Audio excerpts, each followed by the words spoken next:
primeiro dizer que eu estou representando aqui dois grandes coletivos, né?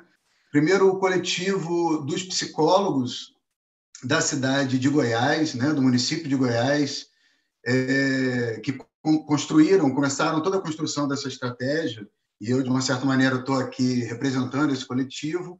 E o segundo coletivo é o coletivo do Núcleo de Pesquisa de População em Situação de Rua, da Fiocruz Brasília. A gente começou as nossas atividades em 2017, mas, sobretudo, no último ano, a gente conseguiu dar mais intensidade a essas atividades, e uma das atividades do núcleo é o apoio, o suporte a essa estratégia de apoio psicológico online no município de Goiás.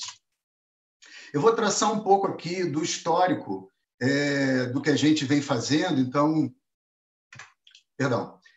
do histórico do que a gente vem fazendo. Então, a primeira coisa é situar o município, né? O município de Goiás ele foi a primeira capital do estado de Goiás, né? Eu tô falando de Brasília, né? Porque estou aqui em Brasília, estou falando aí de mais de 4 horas daqui para lá. Então, ela fica perto da Serra Dourada. Enfim, uma cidade histórica do estado de Goiás e que é o nosso ponto de partida, né? Estamos falando de uma população de aproximadamente 23 mil habitantes.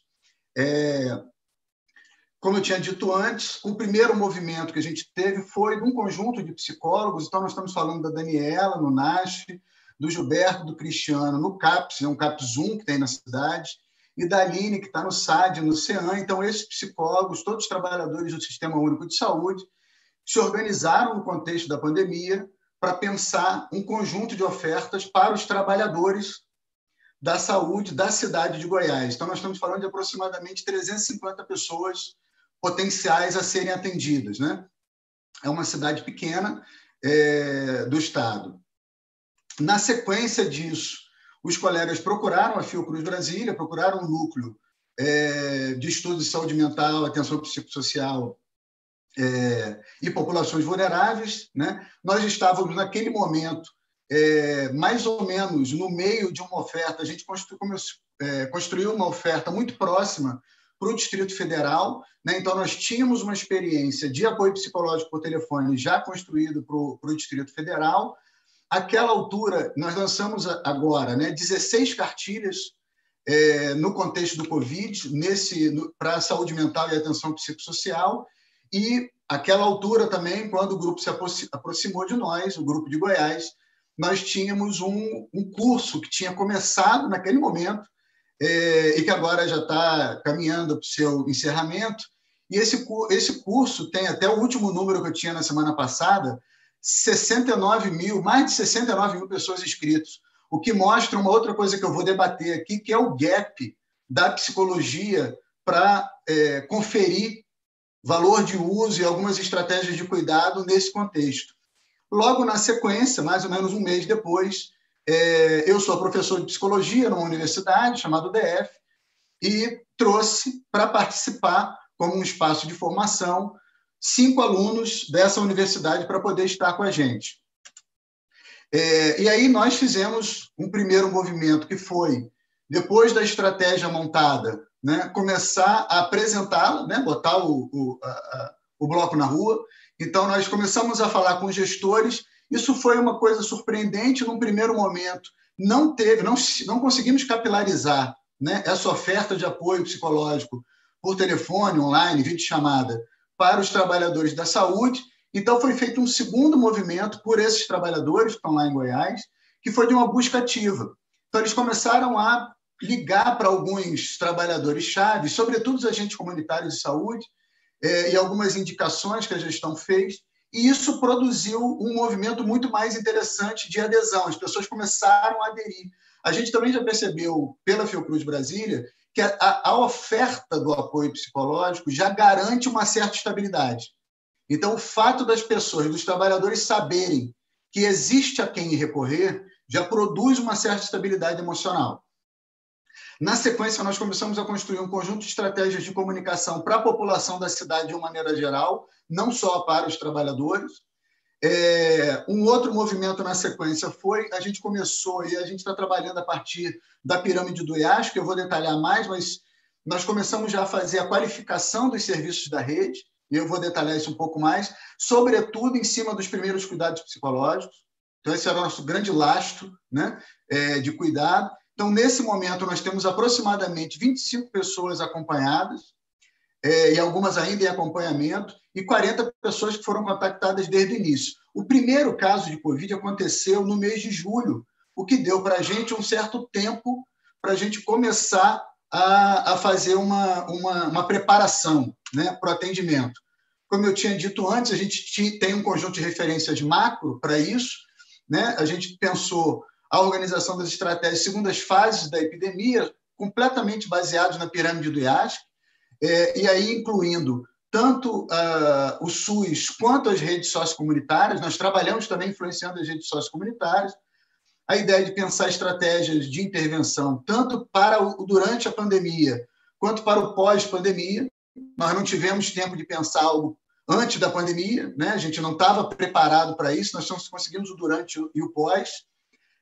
As nossas referências teórico-metodológicas são os primeiros cuidados psicológicos e toda a proposição do IASC, que é um comitê de interagências da ONU, onde está a Cruz Vermelha Internacional, o Médicos Sem Fronteiras e um sem número, acho que são 40 organismos internacionais que atendem nesse contexto. E a gente também vai fazer uma reflexão de qual foi o efeito disso para a clínica, né? Para a psicologia, porque acho que esse é um linear dessa nossa comunicação, né?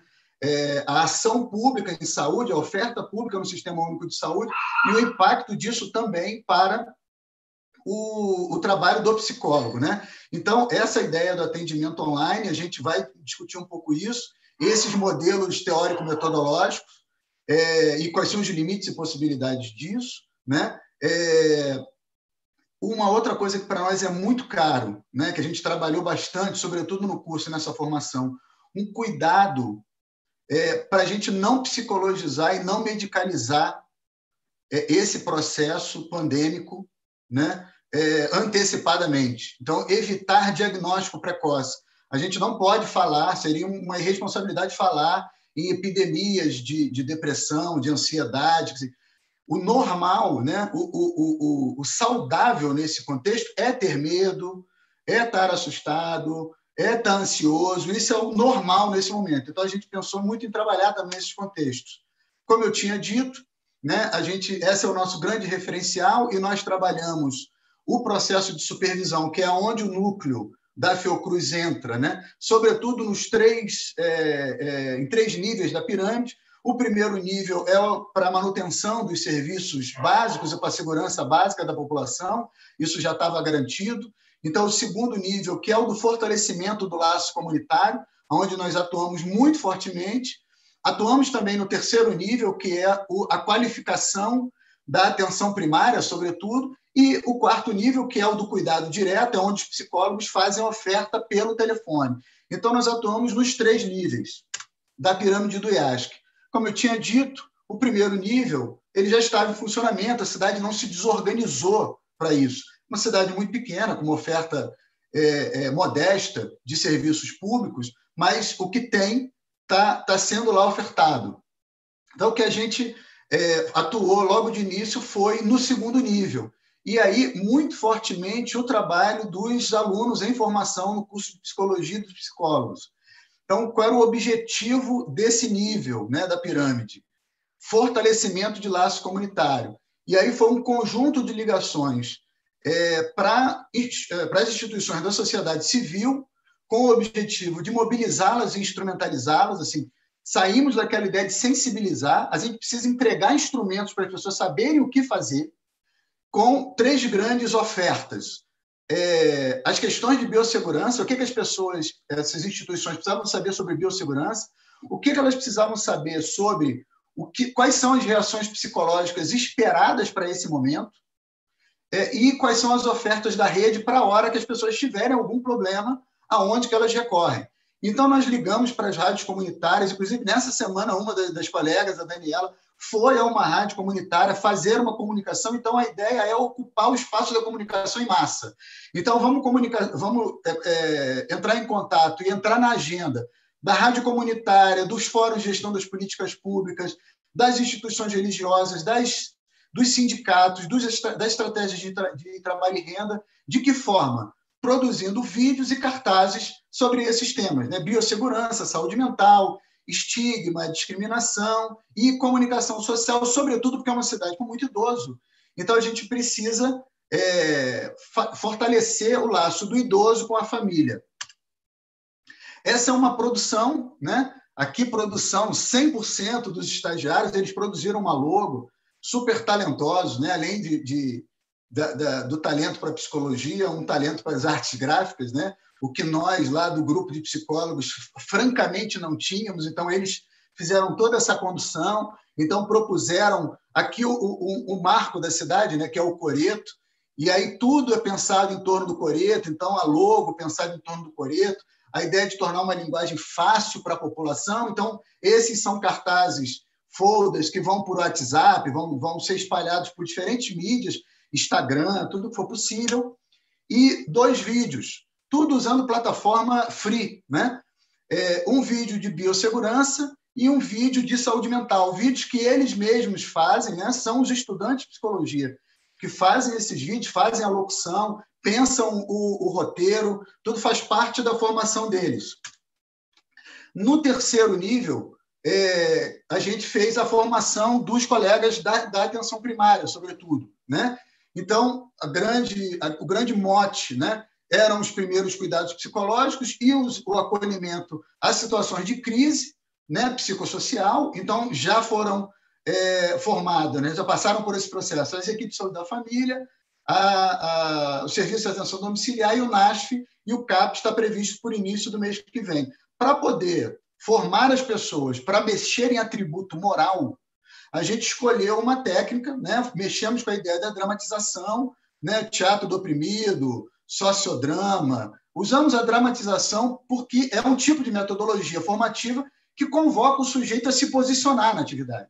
Então, ele não ia dar uma opinião sobre como é que ele vai cuidar de alguém com Covid, ele tinha que exercitar aquilo ali, né? Então, isso foi feito no terceiro nível, né? Isso já foi feito. A metodologia tinha 3 momentos, mas sempre baseado nessa ideia de convocar o sujeito em formação a se posicionar. E foi muito curioso que, nesse momento de pandemia, o aquecimento era feito por um dos colegas, Gilberto, pelo Skype. O aquecimento da dramatização era feito pelo Skype, a outra colega fazia a condução ali ao vivo, junto com as pessoas. A gente teve que aprender e se virar. E no quarto nível é o atendimento direto, né? O cuidado direto, nisso que eu vou chamar mais à frente de setting do telefone, né? Que é um outro setting para a gente trabalhar. Então, aqui, o trabalho com a supervisão, né? Como um espaço de compartilhamento, e tudo isso registrado no eSUS, tá? Todo isso registrado, feito pela atenção primária. Então, quais são as especificidades desse atendimento? Não é uma terapia, então é um atendimento que tem por objetivo a estabilidade emocional e, de alguma maneira, lidar com o estresse agudo, né? Isso convoca, como a gente está falando de psicoterapias breves e focais, isso convoca o psicólogo a ter uma postura mais ativa, uma ferramenta muito importante, né? Por mais que ela tenha limites em outras necessidades, né? Mas para a psicoterapia breve foi muito importante pensar a psicoeducação, né? O reconhecimento das informações, das reações emocionais que são esperadas ali, e também mapear os recursos das pessoas, né? O atendimento também tinha esse objetivo, mapear quais são os recursos da pessoa que ela tem, tanto pessoais quanto comunitários, para poder lidar com esse problema, uma escuta que deveria ofertar apoio e segurança, além de orientar para o que, de alguma maneira, pode ser o que extrapola esse atendimento por telefone. O próprio telefonema tinha que orientar aonde que ele encontra suporte.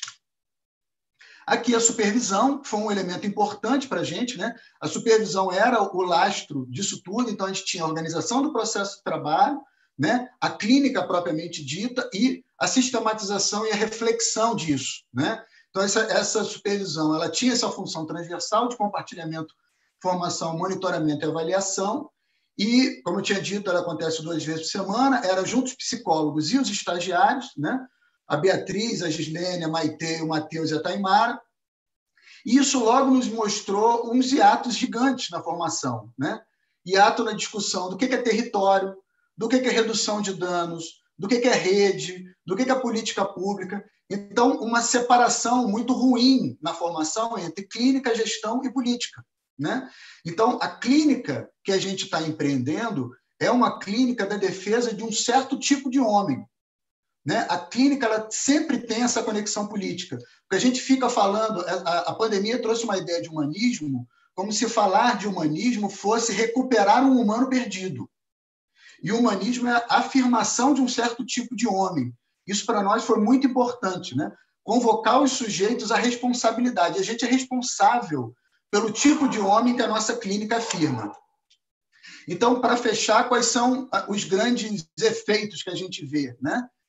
A possibilidade, na minha avaliação, estou convencido que o telefone é uma coisa e esse tipo de tecnologia a gente não volta mais.